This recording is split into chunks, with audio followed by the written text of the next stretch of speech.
امریکہ اور ایران کے درمیان جنگ بندی ختم ہونے میں صرف 2 روز رہ گئے۔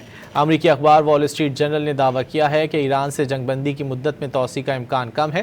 اخبار نے وائٹ ہاؤس اہلکار کے حوالے سے لکھا کہ صدر ٹرمپ ڈیڈ لائن بڑھانے کے حق میں نہیں ہیں۔ وال اسٹریٹ جرنل نے یہ بھی لکھا کہ ایران نے مذاکرات کے لیے نمائندے بھیجنے کی عوامی سطح پر تصدیق نہیں کی، البتہ علاقائی ثالثوں کو پیغام بھجوایا ہے کہ مذاکراتی ٹیم بھجوائی جائے گی۔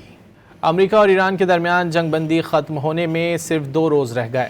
امریکی اخبار وال اسٹریٹ جرنل نے دعویٰ کیا ہے کہ ایران سے جنگ بندی کی مدت میں توسیع کا امکان کم ہے۔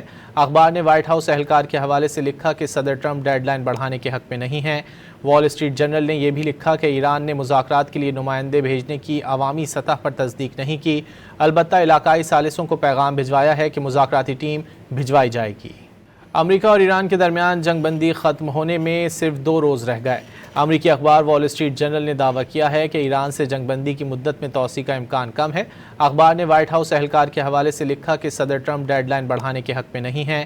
وال اسٹریٹ جرنل نے یہ بھی لکھا کہ ایران نے مذاکرات کے لیے نمائندے بھیجنے کی عوامی سطح پر تصدیق نہیں کی، البتہ علاقائی ثالثوں کو پیغام بھجوایا ہے کہ مذاکراتی ٹیم بھجوائی جائے گی۔